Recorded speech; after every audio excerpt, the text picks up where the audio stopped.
بسم الله الرحمن الرحيم نون والقلم وما يسطرون ما أنت بنعمة ربك بمجنون وإن لك لأجرا غير ممنون وإنك لعلى خلق عظيم فستبصر ويبصرون بأيكم المفتون إن ربك هو أعلم بمن ضل عن سبيله وهو أعلم بالمهتدين فلا تطع المكذبين ودوا لو تدهن فيدهنون ولا تطع كل حلاف مهين هماز مشاء بنميم مناع للخير معتد أثيم عتل بعد ذلك زنيم أن كان ذا مال وبنين إذا تتلى عليه آياتنا قال أساطير الأولين سنسمه على الخرطوم إنا بلوناهم كما بلونا أصحاب الجنة إذ أقسموا ليصرمنها مصبحين ولا يستثنون فطاف عليها طائف من ربك وهم نائمون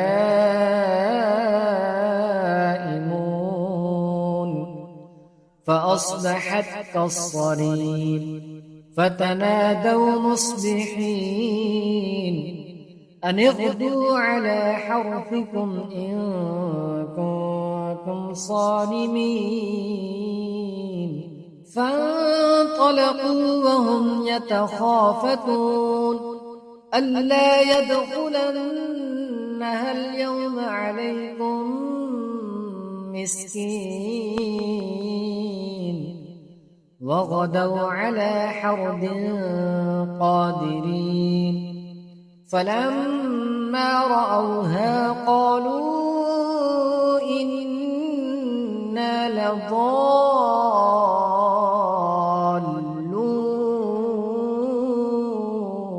بل نحن محرومون قال أوسطهم ألم أقل لكم لولا تسبحون قالوا سبحان ربنا إنا كنا ظالمين فأقبل بعضهم على بعض يتلاومون قالوا يا ويلنا إنا كنا طاغين عسى ربنا أن يبدلنا خيرا منها إنا إلى ربنا راغبون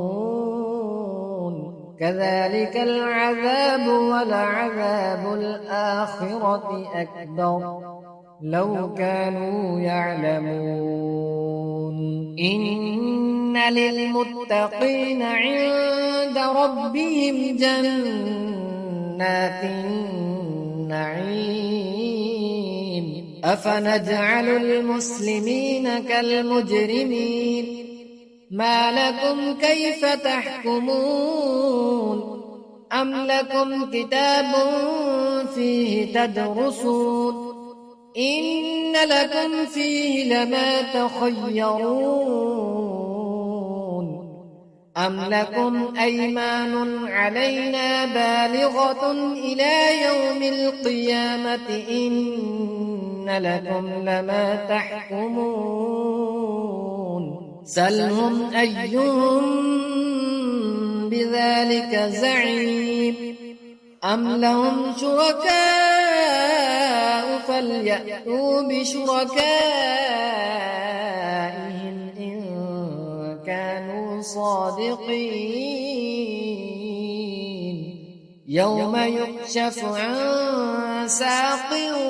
ويدعون إلى السجود فلا يستطيعون خاشعة أبصارهم ترهقهم ذلة وقد كانوا يدعون إلى السجود وهم سالمون فذرني ومن يكذب بهذا الحديث سنستدرجهم من حيث لا يعلمون وأملي لهم إن كيدي متين أم تسألهم أجرا فهم من مغرم مثقلون أم عندهم الغيب فهم يكتبون فاصبر لحكم ربك ولا تكن كصاحب الحوت إذ نادى وهو مكظوم لولا أن تداركه نعمة من ربه لنبذ بالعراء وهو مذموم فاجتباه ربه فجعله من الصالحين وإن يكاد الذين كفروا ليزلقونك بأبصارهم لما سمعوا الذكر ويقولون إنه لمجنون وما هو إلا ذكر للعالمين